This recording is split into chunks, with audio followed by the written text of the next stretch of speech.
filha! Chamei, com a voz abafada pela madeira da porta. Do outro lado, uma batida fraca, desesperada, respondeu. Eu estava no corredor da casa da minha filha. Uma casa que estava limpa demais, silenciosa demais. Minha afilhada, a capitã da polícia, estava ao meu lado, a equipe tática pronta. Eu já tinha as provas na minha bolsa.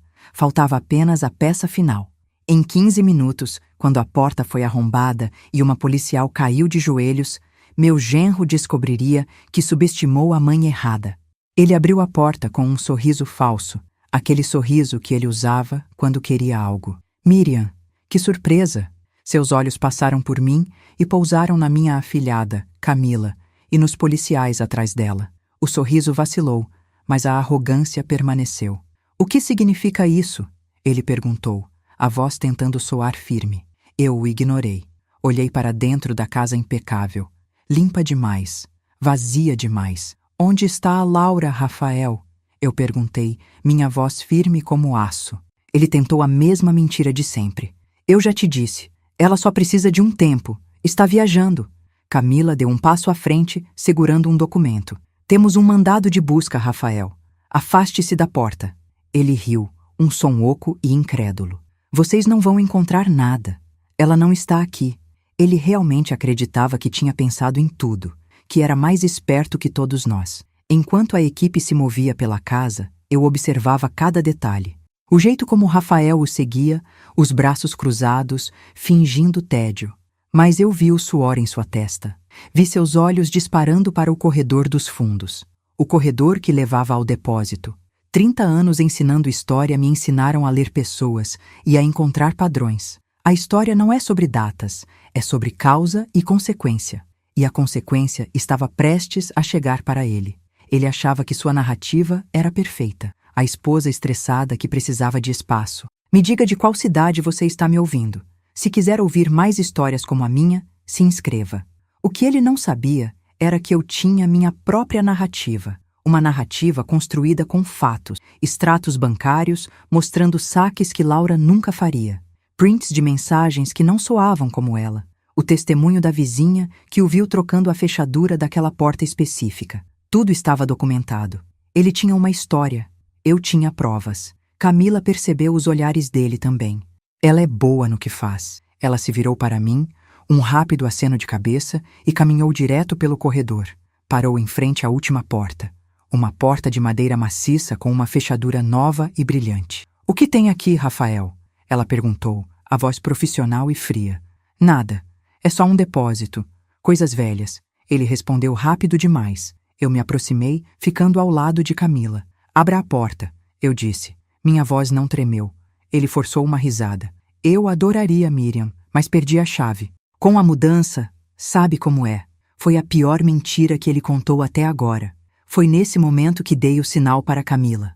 O momento em que soubemos que estávamos no lugar certo. Para entender por que eu tinha tanta certeza, por que eu sabia exatamente onde procurar, você precisa entender o que aconteceu no último mês. Tudo isso, essa cena horrível neste corredor silencioso, não começou hoje. Começou há 4 semanas. Começou com um telefonema não atendido. Depois outro. E mais outro. Começou com as desculpas de Rafael. Cada uma mais fina que a anterior. Ela está ocupada. Ela está dormindo. Ela só precisa de um tempo. Ele achou que eu era uma velhinha frágil e preocupada, fácil de enganar. Ele não sabia nada sobre mim. Não sabia do meu marido, Carlos, e do que ele me ensinou. Não sabia que eu passei a vida estudando evidências e construindo argumentos. Para entender como um genro charmoso se transforma em um monstro e como uma mãe se torna uma detetive, preciso te levar de volta ao início. Ao primeiro sinal de que algo estava terrivelmente errado. Ao dia em que o silêncio da minha filha começou a gritar. Eu cresci numa casa pequena, de bairro operário. Meu pai trabalhava na metalúrgica, minha mãe era costureira. O cheiro da minha infância era uma mistura de graxa de máquina e tecido novo. Não tínhamos luxo, não tínhamos excessos, mas tínhamos regras. Uma delas era a da minha mãe. Tudo se anota. Ela tinha um caderno onde marcava cada centavo que entrava e saía. Ela dizia, palavras voam, Miriam. O papel lembra. Ela foi enganada uma vez por um patrão que não pagou o que devia. Nunca mais aconteceu. Essa lição ficou comigo. A importância de ter registros, de ter provas, de saber que a verdade muitas vezes não está no que as pessoas dizem, mas no que elas deixam para trás, escrito em tinta. Essa disciplina, aprendida na mesa da cozinha, seria a minha maior arma décadas depois. Aos 16 anos, eu já trabalhava. Ajudava a pagar as contas em casa, limpava o chão da escola antes das aulas começarem. Nas férias, trabalhava na biblioteca do bairro, organizando fichas. Foi lá que eu descobri o poder da informação organizada. Vi como a história não era apenas um amontoado de contos, mas uma teia de causas e efeitos. Cada evento documentado, cada decisão registrada. Eu queria mais do que a fábrica para mim. Queria entender o porquê das coisas. Então, eu estudei. Estudava nos ônibus. Estudava enquanto comia. Passei no vestibular para a História. Meus pais não entendiam direito, mas me apoiaram. Viram a minha determinação. Essa teimosia, essa necessidade de ir até o fundo das coisas, de não aceitar uma resposta fácil, me definiu e salvou a vida da minha filha. Aqueles anos de luta me ensinaram a observar, a ouvir o que não era dito. Nas entrelinhas das histórias, nos documentos esquecidos, a verdade sempre aparece. Você só precisa saber onde procurar. Pessoas mentem o tempo todo para se protegerem, para conseguirem o que querem. Mas os fatos são teimosos. Um extrato bancário não mente. Uma linha do tempo não se confunde. Uma testemunha ocular, se você fizer as perguntas certas, revela tudo. Essa foi a base da minha vida profissional. Passei 30 anos ensinando jovens a não apenas decorar datas, mas a analisar fontes, a questionar narrativas, a procurar a prova. Eu não imaginava que o maior teste da minha vida não seria numa sala de aula, mas no corredor silencioso da casa da minha própria filha. Eu me tornei professora de história porque acreditava que entender o passado era a única forma de proteger o futuro. Era um trabalho metódico, exigia pesquisa, organização, paciência. Eu amava a quietude dos arquivos, o cheiro de papel antigo. Amava montar o quebra-cabeça de um evento, usando cartas, diários, registros oficiais. Ensinava meus alunos a desconfiar da primeira versão de qualquer história. Sempre perguntem, quem se beneficia com essa narrativa? Eu dizia. Eles aprendiam a cruzar informações, a procurar por contradições. A vida me preparava, de uma forma que eu nunca poderia prever, para a investigação mais importante de todas. Rafael, meu genro, achava que estava lidando com uma velhinha. Ele se esqueceu que eu era uma historiadora, e eu sabia como desenterrar a verdade. Em 30 anos de profissão, aprendi uma coisa fundamental: padrões não mentem. Um aluno que cola uma vez, provavelmente vai tentar de novo. Um político que mente sobre algo pequeno, vai mentir sobre algo grande. E um homem que controla o dinheiro da esposa, que a isola dos amigos, que mente para a mãe dela, esse homem está seguindo um roteiro, um padrão de abuso tão antigo quanto a própria história. Eu vi esses padrões em meus livros, vi nos documentos que analisei, e comecei a vê-los com um horror crescente na vida da minha filha. Rafael não era original. Ele era apenas mais um tirano doméstico, usando as mesmas táticas de sempre. O que ele não sabia é que eu era uma especialista em reconhecer esses padrões e em documentá-los. Essa habilidade de juntar os pontos, de ver o quadro geral a partir de pequenos detalhes, foi o que me tornou uma boa professora. Mas foi o meu marido, Carlos, quem me ensinou a transformar análise em ação.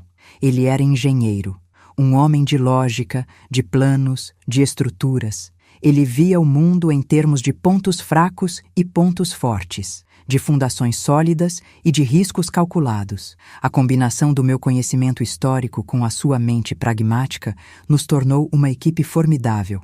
Ele me ensinou que não bastava entender o problema. Era preciso construir uma solução à prova de falhas. Uma solução baseada em fatos irrefutáveis. E era exatamente isso que eu estava fazendo, em segredo, enquanto Rafael achava que estava no controle de tudo. Conheci o Carlos na biblioteca da universidade. Eu estava pesquisando para a minha tese. Ele estava estudando para uma prova de cálculo. Eu estava cercada por livros. Ele, por réguas e calculadoras. Ele se aproximou da minha mesa. Você parece estar tentando resolver um mistério de 100 anos, ele disse com um sorriso. E você parece estar tentando construir uma ponte para a Lua, respondi, apontando para os seus diagramas complexos. Talvez a gente possa trocar de problema por 1 hora, ele sugeriu. Tomar um café. Só se você me explicar o que é uma integral, eu brinquei. Fechado, mas só se você me contar o segredo de Dom Pedro Prêmio. Naquele dia, eu não ganhei só um café. Ganhei o meu parceiro de vida. Um homem que entendia que a verdade, assim como uma boa estrutura, precisa ser construída com precisão. Nosso namoro foi uma conversa que durou 1 ano. Falávamos sobre tudo. Sobre a lógica por trás das catedrais góticas e sobre as motivações econômicas por trás das guerras. Ele me mostrava seus projetos, explicando como cada viga de suporte era essencial para a integridade do todo. Eu mostrava a ele minhas pesquisas, como um único documento podia mudar toda a narrativa de um evento histórico. Nós éramos diferentes, mas complementares. Ele era a estrutura, eu, o conteúdo. Ele era a matemática, eu, a narrativa. Ele me ensinou a pensar em termos de e se? E se essa parede falhar? Onde está o reforço? Ele aplicava isso a tudo. Finanças, viagens, vida. Essa mentalidade de se preparar para o pior foi o maior presente que ele me deu. Casamos 1 ano depois. Uma cerimônia simples no civil. Usamos o dinheiro que gastaríamos numa festa para dar entrada na nossa casa. Era a cara do Carlos. Prático, lógico. Uma festa dura 1 noite, Miriam. Uma casa dura a vida toda. E foi nessa casa que construímos nossa vida. Ele, com suas plantas e projetos. Eu, com meus livros e anotações. Éramos uma equipe. Ele cuidava das finanças com uma precisão cirúrgica. Eu cuidava do nosso dia a dia, da nossa rotina. Nosso lar era um lugar de ordem, de calma, de previsibilidade, um porto seguro num mundo caótico. E foi nesse porto seguro que nossa filha, Laura, nasceu. Um novo projeto que exigiria toda a nossa força e planejamento. Criamos a Laura com os mesmos valores. Honestidade, responsabilidade, a importância do trabalho duro. Ela cresceu vendo o pai desenhar plantas na mesa de jantar e a mãe corrigir provas até tarde da noite. Ela aprendeu a lógica com ele e o amor pela verdade comigo. Era uma menina doce, inteligente, cheia de vida. Ver ela crescer foi a maior alegria da nossa vida. A casa se encheu de risadas, de amigos, de projetos de ciências e de festas de aniversário. Nós éramos uma família feliz, uma família sólida. Uma fundação que eu acreditava ser inabalável. Achava que tínhamos ensinado a ela tudo o que ela precisava para se proteger no mundo. No dia em que a Laura se mudou para o primeiro apartamento dela, ela me deu uma cópia da chave. É a chave reserva, mãe, ela disse, me abraçando. Para você sempre ter um lugar aqui, para entrar a hora que quiser. Aquela chave se tornou um símbolo da nossa confiança, do nosso laço. Significava que eu sempre seria bem-vinda, que eu sempre faria parte da vida dela. Guardei aquela chave num lugar especial na minha bolsa. Era mais do que um pedaço de metal. Era a prova de que a fundação que Carlos e eu construímos era forte. Era a promessa de que nossa família, não importava o que acontecesse, permaneceria conectada. Mal sabia eu que um dia, aquela mesma chave se tornaria a primeira prova de um crime. Carlos morreu há 2 anos. Um ataque cardíaco fulminante no escritório de casa. Ele estava revisando o projeto de uma escola. Uma morte rápida, sem despedidas. O silêncio que se instalou na casa foi a coisa mais barulhenta que eu já ouvi. De repente, a estrutura da minha vida tinha desaparecido. Fiquei sozinha com os livros, as plantas e as memórias. Laura e Rafael foram um grande apoio. Ou assim eu pensava. Eles me ajudaram com o funeral, com a papelada. Rafael, principalmente, era muito prestativo, muito atencioso. Hoje, eu vejo que ele não estava me ajudando. Ele estava me avaliando, medindo minhas fraquezas, procurando por rachaduras na fundação que ele pretendia demolir. Depois que a poeira baixou, eu me agarrei a uma das frases favoritas do Carlos. Ele sempre dizia, quando eu me perdia em teorias ou emoções, fatos não têm sentimentos, Miriam. Junte os fatos. Foi o que ele fez a vida toda. Juntou fatos para construir pontes seguras. Juntou fatos para investir nosso dinheiro. Juntou fatos para planejar nosso futuro. E foi o que eu decidi fazer. Quando a primeira mentira de Rafael apareceu, Quando a primeira desculpa soou falsa, eu ouvi a voz do Carlos na minha cabeça. Não chore, não se desespere, junte os fatos. E foi o que eu fiz. Criei um arquivo no meu computador, uma pasta secreta, e comecei a documentar tudo. Cada ligação não atendida, cada mensagem estranha, cada centavo suspeito. Comecei a juntar os fatos, mas também as memórias dos sacrifícios. Quando a Laura quis fazer pós-graduação, eu e Carlos demos a ela R$80 mil. Era uma parte significativa das nossas economias. Ela agradeceu, disse que um dia nos pagaria de volta. Nunca mais tocou no assunto. Depois veio o casamento. Uma festa grande como ela sonhava. Custou R$40 mil. Paguei tudo. Eu via a felicidade dela e achava que valia cada centavo. Rafael, na época, era o genro perfeito, agradecido, educado. Hoje eu vejo que ele estava apenas representando um papel. Ele via meu amor pela minha filha não como um presente, mas como um recurso a ser explorado. O maior sacrifício veio depois que Carlos morreu. Laura e Rafael queriam uma casa maior. Disseram que era um bom investimento. Pediram minha ajuda com a entrada. R$150 mil. Era quase todo o dinheiro que o Carlos tinha deixado no seguro de vida. O dinheiro que deveria garantir minha tranquilidade na velhice. Mãe, você sempre terá um quarto aqui, a Laura me disse. Nós cuidaremos de você. Eu acreditei. Dei o dinheiro a eles. Ao todo, foram R$270 mil. Uma vida de economias. Entreguei tudo porque acreditava na minha filha. Acreditava na nossa família. E foi assim que eles me pagaram. Com silêncio, mentiras e uma porta trancada. Mas a história ainda não tinha acabado. Eles tinham o meu dinheiro, mas eu tinha os fatos. As coisas mudaram uns 2 meses depois que o Carlos morreu. O silêncio começou devagar. As ligações diárias da Laura viraram semanais, depois quinzenais. Eu ligava e a chamada ia direto para a caixa postal. Rafael sempre tinha uma desculpa pronta, com aquela voz calma e controlada dele. Ela está muito estressada com o trabalho, Miriam, ele dizia. Mas ela nunca ficou tanto tempo sem ligar. Ela só precisa de um tempo, um pouco de espaço. Eu queria acreditar. A dor do luto é diferente para cada um. Talvez ela só precisasse se fechar um pouco. Mas uma inquietação começou a crescer dentro de mim. Um sentimento frio, persistente. Algo estava errado. O silêncio dela não parecia com o silêncio do luto. Parecia um silêncio forçado, um silêncio que gritava. Tentei de novo 1 semana depois. O telefone dela, desligado. Liguei para o Rafael. Ainda não consegui falar com ela, Rafael. Eu te disse, ela está bem. Só quer ficar quieta. Eu sou a mãe dela. Ela não ficaria quieta comigo. Ele suspirou. Um som de falsa paciência. As pessoas mudam, Miriam. A Laura não é mais uma menininha. A frieza na voz dele foi como um alarme. Ele não estava preocupado. Estava irritado. Irritado com a minha insistência. Eu desliguei o telefone. Fui até a minha escrivaninha. Peguei um caderno novo e uma caneta. Na primeira página, escrevi a data. Ao lado, anotei. Telefone desligado. Rafael diz que pessoas mudam. A voz do meu marido ecoou na minha cabeça. Junte os fatos, Miriam. E foi o que eu comecei a fazer. Então, uma noite, meu celular apitou. Era uma mensagem, do número da Laura. Meu coração deu um salto. Abri a mensagem, ansiosa, mas as palavras na tela me congelaram. Eram frias, impessoais. Mãe, estou bem. Preciso de um tempo para mim. Por favor, não me ligue mais. Eu te procuro quando estiver pronta. Não era a minha filha. Laura usava emojis, usava gírias. Ela terminava as mensagens com beijos, te amo. Aquilo era um comunicado oficial. Um texto escrito por um estranho. Um texto escrito por ele. A suspeita virou uma certeza gelada. Ele estava com o celular dela. Ele estava controlando a comunicação. Ele a estava isolando.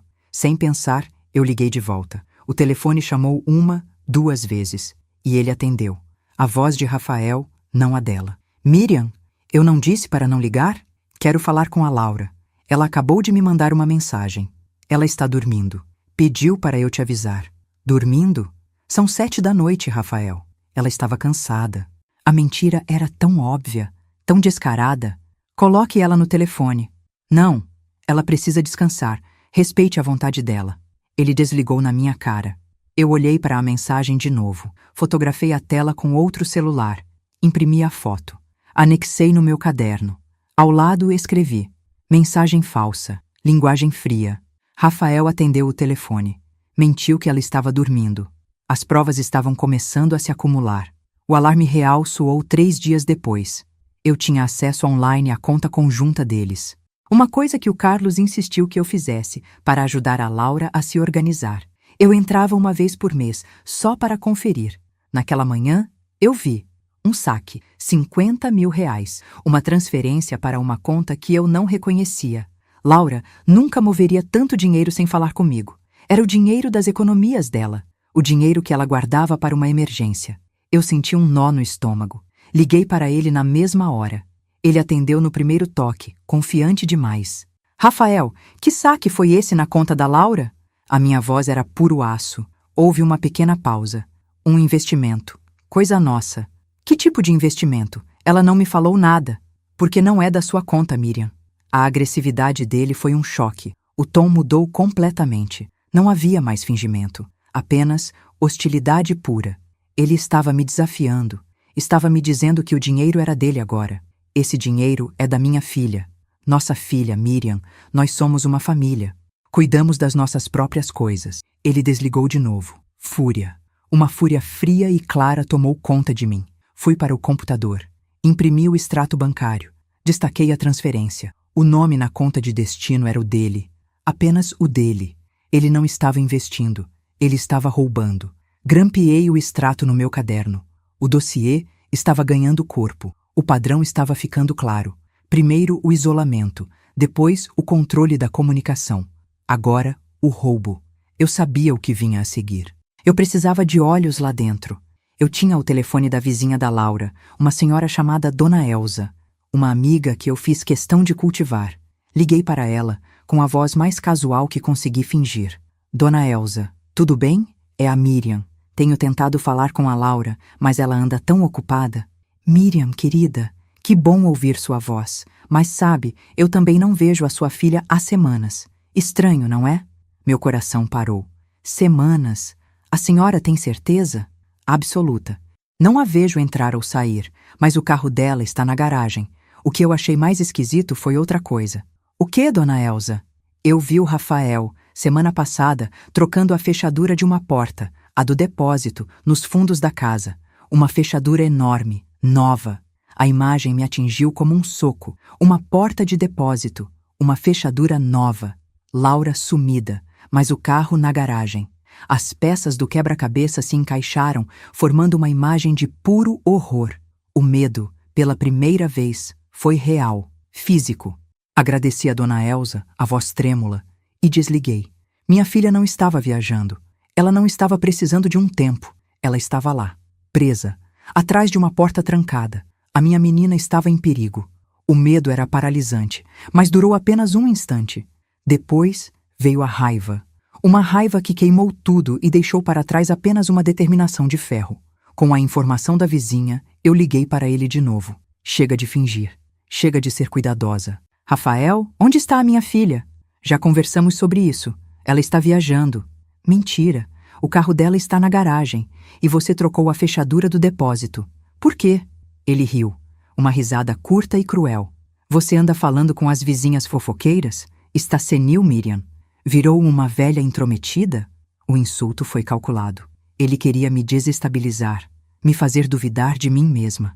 Eu quero ver a minha filha. Vou até aí agora. Não se atreva a aparecer aqui. Você não é bem-vinda. Se tentar alguma coisa, chamo a polícia e digo que você está me assediando. Quem eles vão acreditar? Numa velhinha histérica ou num genro preocupado? O plano dele era claro. Ele já tinha construído a narrativa. A mãe intrometida. A sogra problemática. A esposa que precisava de espaço. Mas ele cometeu um erro. Ele me subestimou. A raiva se transformou em uma calma mortal. Eu não ia até lá. Não ainda. Eu ia terminar o que comecei. Eu ia construir o meu próprio caso. Um caso à prova de falhas. Um caso que o destruiria. Desliguei o telefone e me voltei para o meu trabalho. Aquela noite, eu não dormi. Passei a madrugada na minha escrivaninha, o meu quartel-general. Espalhei tudo sobre a mesa. As anotações do caderno, os extratos bancários, a foto da mensagem falsa. Criei uma linha do tempo, dia a dia, mentira por mentira. Cada desculpa que ele deu, cada ligação não atendida, cada real que ele roubou. Eu, a professora de história, estava montando a história de um crime. Um padrão claro de abuso e controle coercitivo. Não era a minha palavra contra a dele. Eram os fatos contra as mentiras dele. Enquanto eu organizava os papéis, vi a narrativa que ele estava tentando criar. A esposa instável que precisava de espaço. A sogra confusa que não entendia os limites. Ele estava me pintando como a vilã para justificar suas ações. Cada mentira era um tijolo no muro que ele construía ao redor da Laura. E ao meu redor, ele achava que ninguém acreditaria em mim. Achava que eu era apenas uma senhora sozinha e de luto. O que ele não sabia era que 30 anos ensinando história me prepararam para aquele exato momento, para analisar as fontes, para encontrar as contradições, para expor a verdade. O dossiê estava quase completo. O gatilho final chegou 2 dias depois, pelo correio. Uma carta registrada, no meu endereço. O remetente era a empresa onde a Laura trabalhava. Meu coração gelou. Abri o envelope com as mãos trêmulas. Era um aviso formal. Uma carta de demissão por abandono de emprego. Eles diziam que tentaram contato por semanas, sem sucesso. Laura amava aquele emprego. Ela era dedicada, apaixonada pelo que fazia. Ela jamais abandonaria o trabalho daquele jeito. Nunca. Aquela carta era a prova final e irrefutável. A prova de que ela não estava no controle da própria vida. A prova de que ela estava sendo mantida em cativeiro. A carta era a peça que faltava. Era a evidência externa, oficial, que quebrava completamente a farsa de Rafael. Ele podia mentir para mim, para os amigos, para a família, mas ele não podia mentir para uma corporação. A ausência dela era agora um fato documentado. Olhei para a carta, para o timbre oficial, para a assinatura do diretor de RH. A minha respiração ficou calma.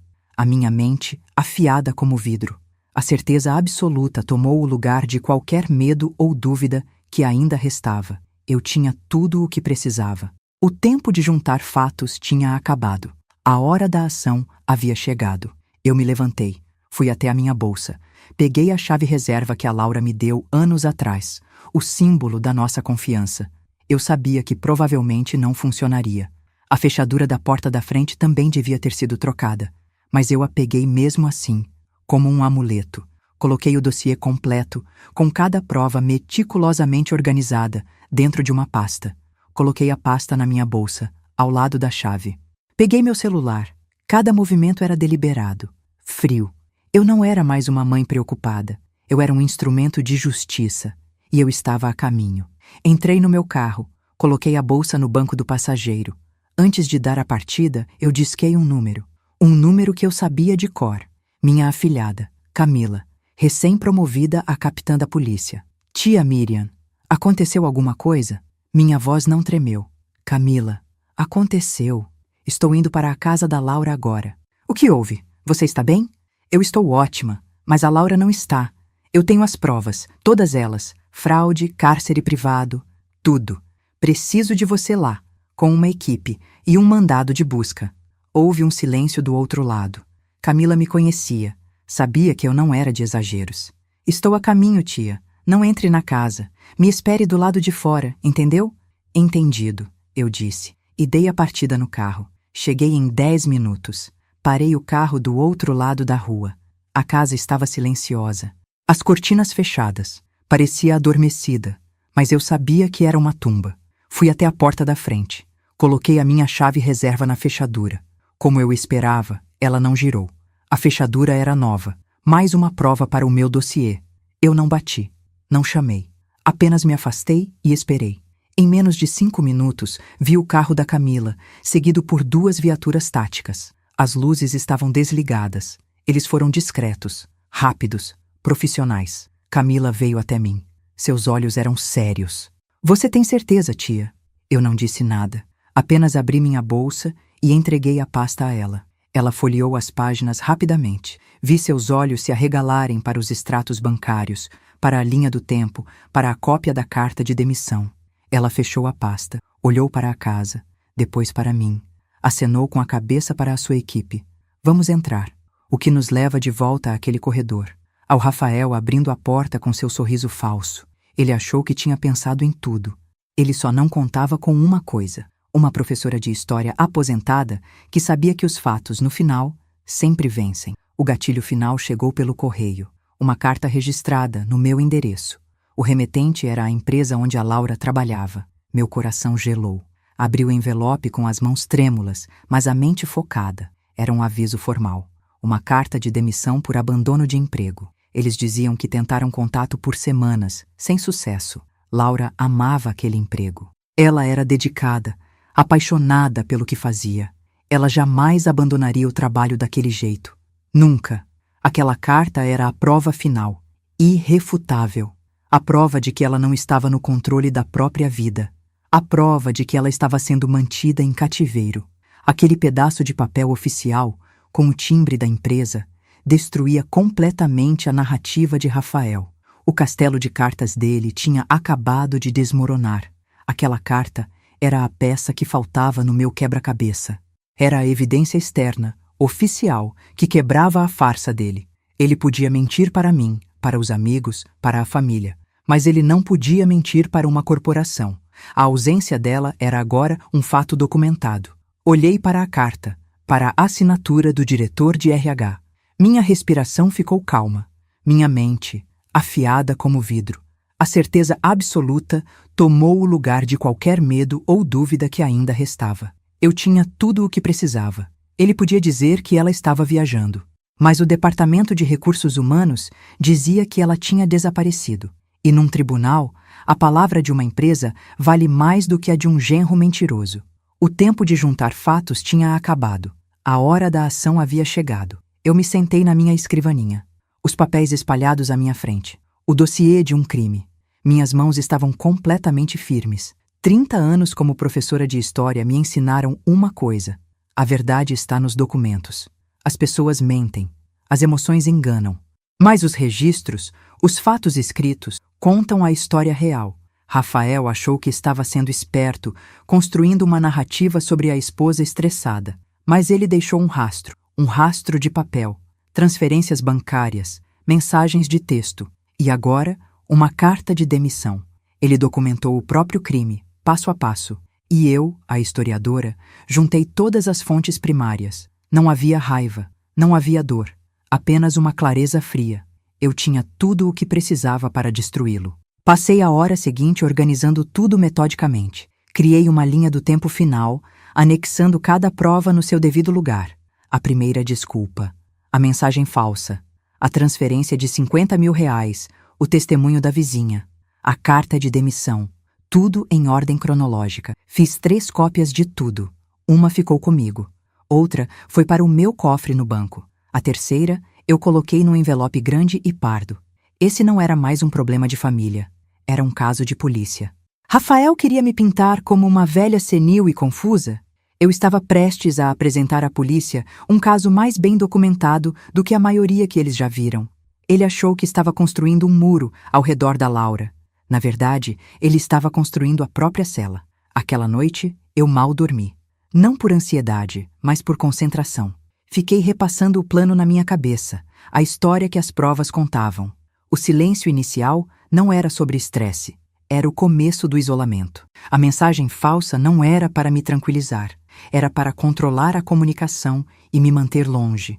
O roubo do dinheiro não era um investimento. Era o motivo de tudo. A fechadura nova não era para segurança. Era para garantir o cativeiro.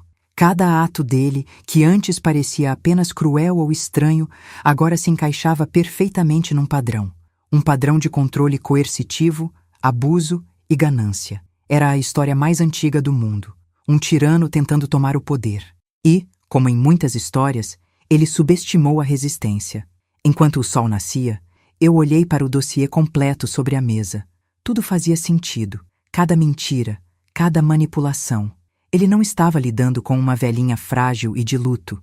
Ele estava lidando com uma historiadora, uma especialista em analisar fontes, encontrar contradições e construir uma narrativa baseada em fatos. Ele achou que a história dele, a da esposa instável e da sogra intrometida, seria a única a ser ouvida. Mas eu tinha construído uma contranarrativa, Uma que era sustentada por provas irrefutáveis. A minha história não era baseada em emoção, mas em evidências. E estava na hora de contá-la para as pessoas certas. Peguei a minha bolsa. Coloquei a pasta com as provas dentro. Peguei meu celular. A fase de pesquisa tinha terminado. A fase da ação estava começando. Eu me levantei, fui até a minha bolsa. Peguei a chave reserva que a Laura me deu anos atrás, o símbolo da nossa confiança. Eu sabia que a fechadura da porta da frente provavelmente tinha sido trocada, mas eu a peguei mesmo assim, como um amuleto. Coloquei o dossiê completo, com cada prova meticulosamente organizada, dentro da pasta. Coloquei a pasta na minha bolsa, ao lado da chave. Peguei meu celular. Cada movimento era deliberado, frio. Eu não era mais uma mãe preocupada. Eu era um instrumento de justiça, e eu estava a caminho. Antes de sair, disquei o número que eu sabia de cor. Um número que Rafael não fazia ideia de que era a minha maior vantagem. O as na minha manga. A voz do outro lado atendeu no segundo toque. Profissional. Alerta. Capitã Camila falando. Era a minha afilhada, a filha da minha melhor amiga, que eu vi crescer e que agora comandava a polícia da cidade. Camila, é a Miriam, eu disse, a voz firme. Aconteceu. Preciso de você. Houve uma pequena pausa. Ela me conhecia. Sabia que eu não era de dramas. O que aconteceu, tia? Você está bem? Eu estou ótima, mas a Laura não está. Rafael a está mantendo presa na própria casa. Eu tenho as provas, todas elas. Cárcere privado, fraude, tudo documentado. Onde você está? A voz dela mudou. Tornou-se a voz de uma comandante. Estou saindo de casa agora, indo para lá. Não, fique onde está. Me encontre na esquina da rua dela em 20 minutos. Não se aproxime da casa, entendeu? Entendido. Desliguei. Vantagem secreta? Rafael achava que eu era sozinha. Ele não sabia que a minha família ia muito além do sangue. Minha vantagem não era dinheiro ou poder. Era algo muito mais valioso. Credibilidade e acesso. Rafael me via como uma professora aposentada, isolada e impotente. Ele não sabia da minha relação com a Camila. Não sabia que a tia Miriam, que a capitã da polícia tanto respeitava, era a mesma sogra que ele estava tentando silenciar. Ele planejou tudo contra uma adversária que não existia. Ele se preparou para uma senhora chorosa e emocional. Ele não se preparou para uma testemunha calma e metódica com uma linha direta para o topo da cadeia de comando da polícia local. Essa conexão, construída ao longo de 30 anos de amizade e amor, era a minha arma secreta. E eu estava prestes a usá-la com força total. Lembrei do meu marido, Carlos, naqueles momentos. Ele sempre dizia: fatos não têm sentimentos, Miriam. Junte os fatos. Foi o que ele fez a vida toda. Juntou fatos para construir pontes seguras. Juntou fatos para planejar nosso futuro. E foi o que eu fiz. Eu juntei cada fato, cada extrato bancário, cada mensagem mentirosa. Construí um caso sólido, sem emoção, apenas com a verdade documentada. Rafael achava que estava no controle porque manipulava os sentimentos, mas ele esqueceu dos fatos. E os fatos, como Carlos me ensinou, são a fundação de tudo. E a fundação do mundo de mentiras dele estava prestes a ruir. Eu fiz o que meu marido me ensinou.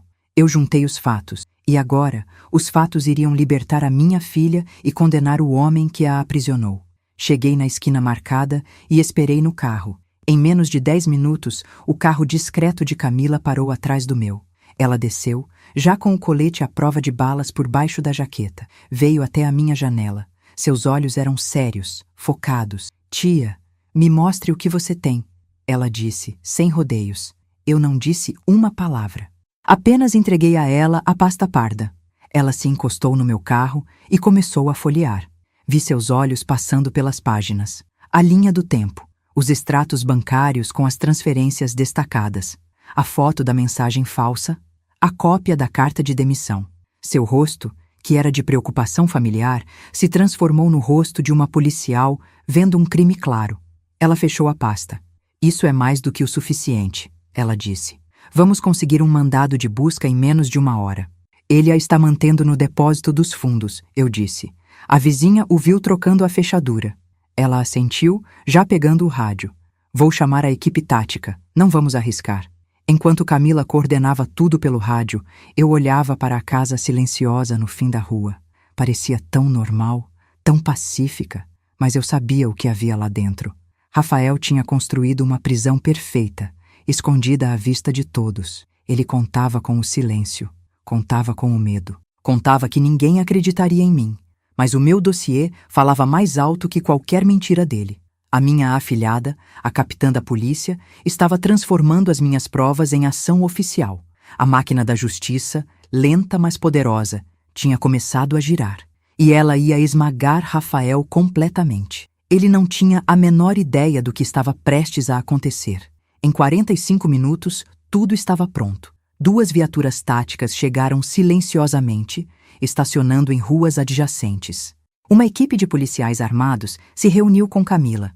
Ela mostrou a eles uma cópia do mandado, que tinha acabado de ser assinado por um juiz de plantão. Ela se virou para mim.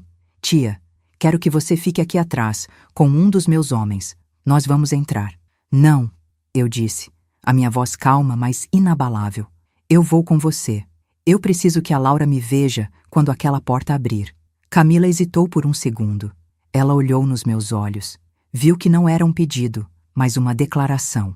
Ela conhecia a minha teimosia. Tudo bem, ela disse, mas fique atrás de mim, o tempo todo. Eu assenti. O que nos leva de volta àquele corredor. Ao Rafael abrindo a porta com seu sorriso falso. Ele achou que tinha pensado em tudo. Só não contava com uma coisa. Uma professora de história aposentada que sabia que os fatos, no final, sempre vencem. A equipe se moveu com uma eficiência silenciosa e assustadora. Eles se posicionaram ao redor da casa, cobrindo todas as saídas. Eu e Camila caminhamos até a porta da frente, com 2 oficiais da equipe tática logo atrás. O plano não era bater, era avaliar. Mas Rafael, arrogante como sempre, abriu a porta antes mesmo de chegarmos. Ele devia ter visto as luzes de um carro pela janela e pensado que era uma entrega. O sorriso no rosto dele congelou quando nos viu.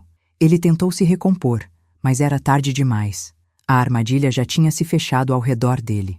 Ele ainda não sabia, mas seu mundo tinha acabado naquele instante.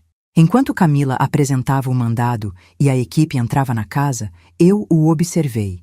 Vi o pânico rápido em seus olhos antes que a máscara de indignação o cobrisse. Ele começou a protestar, a falar sobre seus direitos, a ameaçar processar a todos. Eram as palavras de um homem que perdeu o controle e estava tentando desesperadamente recuperá-lo. Eu não disse nada, apenas o observei. Eu era uma historiadora assistindo à queda de um tirano. Era um padrão que eu já tinha visto centenas de vezes nos meus livros. A arrogância, o erro de cálculo, a negação diante da realidade esmagadora. Ele achava que sua história era a única que importava. Estava prestes a aprender que os fatos têm um poder muito maior. Tudo estava em posição. A polícia dentro da casa. As provas seguras com a promotoria. A narrativa dele desfeita. Rafael olhou para mim, no meio do seu discurso raivoso para Camila. Seus olhos continham um ódio puro. Ele finalmente entendeu. Fui eu. Eu que tinha feito tudo aquilo. A velhinha frágil e confusa tinha orquestrado a sua ruína. Ele abriu a boca para dizer algo, talvez um último insulto, uma última ameaça. Mas nenhuma palavra saiu. Ele sabia que era inútil. O jogo tinha acabado. Ele não tinha mais poder. Não tinha mais controle. O tempo de juntar fatos tinha terminado. A hora da consequência havia chegado. E ela estava batendo na porta do seu depósito. A equipe tática se posicionou. Camila olhou para mim, um último aceno de confirmação. Eu assenti. Arrombem! Ela ordenou, a voz cortando o silêncio tenso. O primeiro impacto do ariete na porta de madeira maciça soou como uma explosão no corredor. Rafael deu um pulo para trás, o rosto uma máscara de pânico e descrença. Vocês não podem fazer isso. É invasão. Eu vou processar todos vocês! Ele gritou, a voz esganiçada. O segundo impacto fez a madeira rachar. Lascas voaram. Eu permaneci imóvel, as mãos firmes ao lado do corpo. Eu não sentia nada além de uma calma gelada. Ele ainda achava que leis e ameaças se aplicavam a ele. Ele não entendia que seu mundo de regras tinha acabado de acabar. O terceiro impacto. A porta cedeu com um estrondo, voando para dentro do cômodo escuro. O jogo tinha terminado. A poeira assentou. O cheiro de madeira velha e ar viciado encheu o corredor. A primeira a entrar foi uma policial jovem. a lanterna cortando a escuridão. Ela deu 2 passos para dentro e parou. Seus ombros caíram. Ela levou a mão à boca e caiu de joelhos, o som de seu soluço ecoando no silêncio. Foi então que eu passei por ela. No canto, num colchão sujo, estava a minha filha, magra, pálida, mas viva. Seus olhos se arregalaram ao me ver. Mãe? Ela sussurrou, a voz fraca. Corri até ela, envolvendo-a nos meus braços. Rafael foi algemado ali mesmo no corredor, enquanto eu segurava a minha menina. Meses depois, no tribunal, o promotor olhou para o júri, apontou para Rafael e perguntou: 1 mês trancada, faminta, sem contato com o mundo. Era disso que ela precisava? Ela só precisava de um tempo? A frase dele, a desculpa dele, se tornou a sua sentença.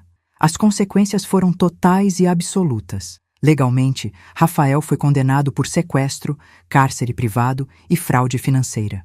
A sentença foi de 20 anos em regime fechado, sem direito a condicional. Sua licença profissional foi cassada, sua carreira destruída para sempre. Financeiramente, ele perdeu tudo. O tribunal ordenou a restituição de cada centavo roubado, mais danos. A casa foi vendida e todo o valor foi para a Laura.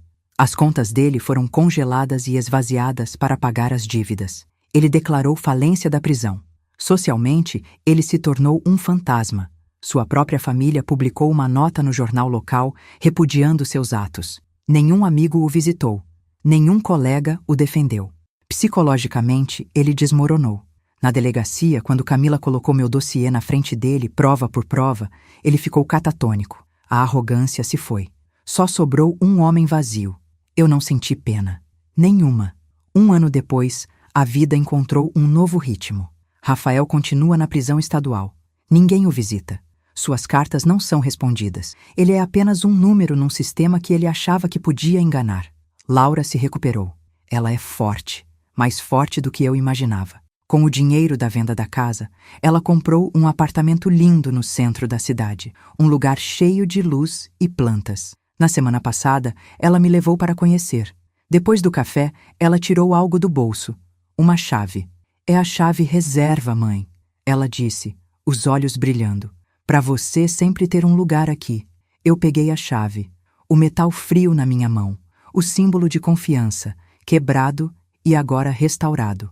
A justiça não foi apenas sobre puni-lo. Foi sobre reconstruir o que ele tentou destruir.